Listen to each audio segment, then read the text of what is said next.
Proses untuk pendaftaran ini dilakukan di dalam menu profil atau biodata diri ini ya Bapak Ibu ya. Silakan diklik untuk menuju ke laman ini ya, laman untuk melengkapi profil dan berkas calon peserta PPG dalam jabatan tahun 2022. Nah, di sebelah kanan ini tadi juga sudah ada di tampilannya Mas Reza, ada centang hijau sebanyak 4. Ini artinya adalah kategori persyaratan yang dibutuhkan sebelum bisa melakukan pengajuan berkas.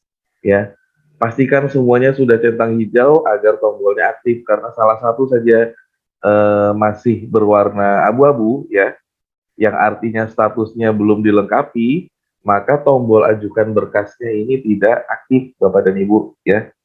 Nah, kalau sudah seperti ini maka ini baru bisa ajukan berkas. Nah, sebelum saya klik ajukan berkas, mungkin saya review sedikit kelengkapan datanya yang harus dilengkapi oleh Bapak dan Ibu ya. Yang pertama, dari tampilan ini maka silakan scroll ke bawah. Yang paling tampil pertama adalah informasi terkait template surat fakta integritas ya.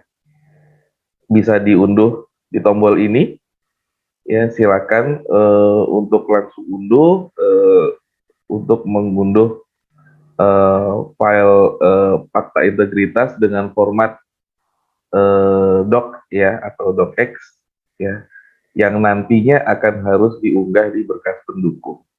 Nah, berikutnya bagian yang pertama adalah Bapak dan Ibu akan diminta untuk melengkapi biodata diri ya. Biodata diri, linearitas, bidang studi PPG, berkas pendukung. Untuk biodata diri yang harus dilengkapi adalah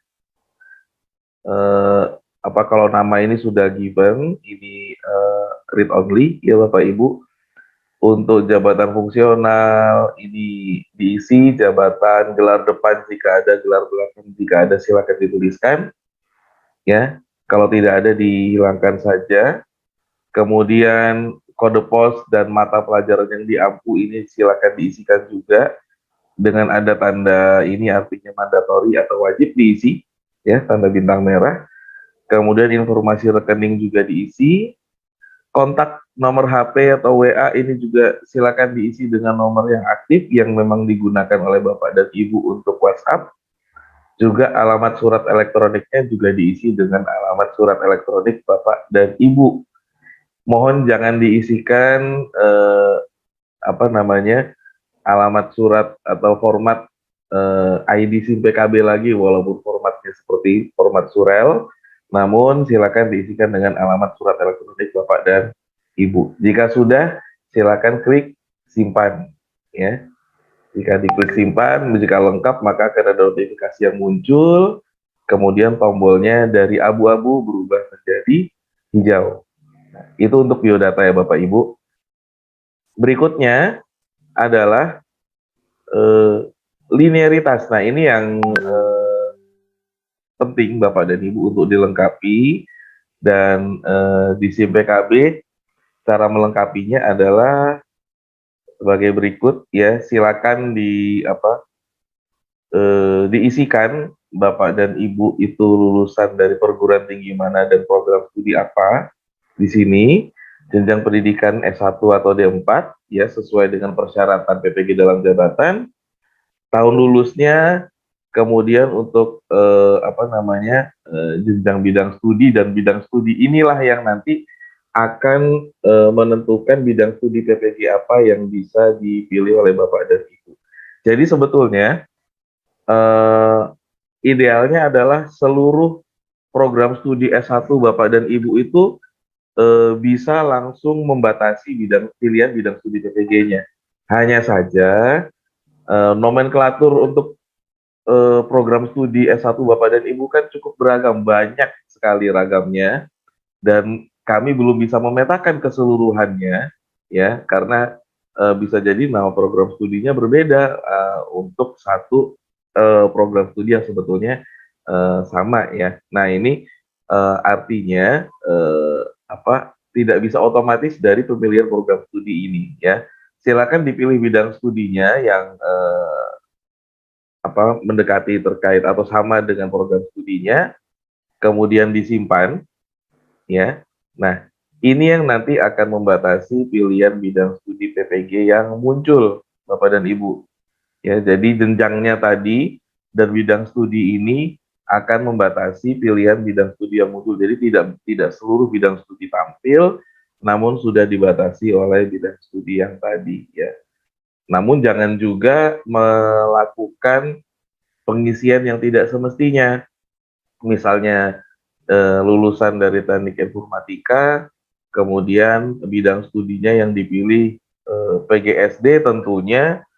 Di sini nanti akan muncul PGSD, memang Bapak dan Ibu bisa melakukan pilihan sampai acuan, tapi pada waktu verbal pasti akan ditolak permanen karena tidak linear ya. Jadi nanti berdasarkan tabel linearitas yang juga kemarin kami menerima pembaruan, maka ini juga akan diupdate agar nanti sesuai dengan kondisi yang terakhir.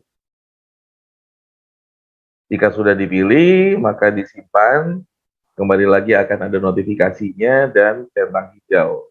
Yang terakhir adalah berkas pendukung yang harus dilengkapi. Nah, kebetulan saya login sebagai akun kepala sekolah, Bapak dan Ibu ya. Jadi jumlah berkasnya kalau dilihat sama yang diunggah, hanya saja beda dalam jenis berkasnya ya. Untuk kepala sekolah yang dipindai adalah SK pengangkatan pertama mengajar, kemudian SK pengangkatan mengajar terakhir, lalu SK pengangkatan sebagai kepala sekolah, dan fakta integritas. Nah, khusus untuk fakta integritas, kalau tadi belum unduh di atas, kami sediakan juga di bawah ya, di sini ya, walaupun ini double ya, nanti diperbaiki, tapi ada tombol unduh untuk template fakta integritas juga di sini. Nah, cara untuk mengunggah berkasnya, kalau di sini dilihat ini semua sudah ada unggahannya Bapak dan Ibu. Karena sudah lihat berkas, ini kalau diklik dia akan muncul unggahannya ya. Kalau ingin mengganti katakanlah salah unggah, silakan klik menu opsi ya, ubah, maka nanti akan muncul tampilan ini untuk mengunggah file jenisnya PDF, ukurannya mulai dari 20 kilobyte sampai 1,5 mega. Silakan diklik ya. Nanti akan muncul jendela untuk Bapak dan Ibu bisa memilih file mana, berkas mana yang akan diunggah ya. Kalau sudah dipilih, maka nanti akan ada ukuran filenya. Selama masih di dalam range ini maka aman, silakan disimpan. Kalau sukses menyimpan juga akan ada notifikasinya. Ya, demikian ya Bapak dan Ibu. Satu lagi mungkin tadi sedikit terlewat di linearitas ya, bahwa ini kebetulan sudah terisi, ada ijazahnya. Namun apabila pertama kali Bapak dan Ibu mengisi, maka setelah melengkapi ini Bapak dan Ibu akan harus mengunggah ijazah ya. Harus mengunggah ijazah di sini.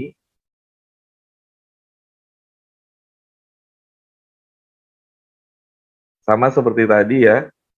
Di sini saya coba kalau filenya kecil, ternyata sepanjang masih dalam range ukuran file ini, maka akan bisa tersimpan. Namun diusahakan kalau bisa filenya yang jelas Bapak dan Ibu, agar pada waktu di verbal nanti juga jelas terlihat dan tidak menyebabkan kesalahan verbal. Nah, apabila sudah lengkap semua hingga berkas pendukung, semua centang sudah hijau, silakan klik ajukan berkas. Dan di sini ada sedikit survei peminatan Bapak dan Ibu ya. Bapak dan Ibu bisa mengisi maksimal 3 LPTK dan 3 bidang studi, atau tidaknya isi salah satu saja. Ya, setidaknya isi salah satu saja. Dan ini tidak berpengaruh terhadap pendaftaran yang Bapak Ibu lakukan. Silakan klik lanjut, kemudian simpan. Ya. Nah, kalau sudah muncul tanda berkas diajukan ini, artinya Bapak dan Ibu sudah berhasil melakukan pengajuan berkas.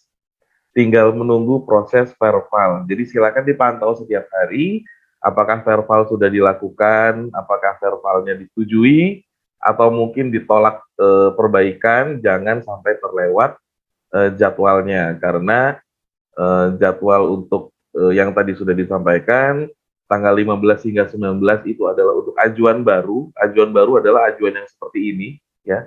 Pertama kali dilakukan, belum ada status verbal sebelumnya. Kemudian kalau ajuan perbaikan tadi yang sudah disampaikan oleh Mas Reza adalah apabila sudah ada status perbaikan yang dilakukan ya. Saya coba untuk tampilkan satu lagi contohnya untuk ajuan perbaikan.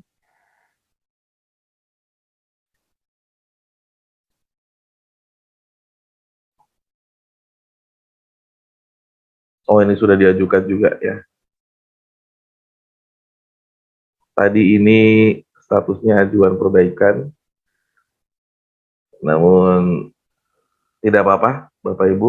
Namun intinya sama ya, hanya berbeda tanggal tadi, dibatasi tanggal. Jadi kalau ajuan perbaikan itu bisa sampai tanggal 25, namun untuk ajuan baru tadi hanya bisa sampai tanggal 19. Jadi usahakan setidaknya di tanggal-tanggal awal hingga tanggal 19 Bapak dan Ibu sudah melakukan ajuan berkas agar selanjutnya dapat diverval oleh admin LPMP.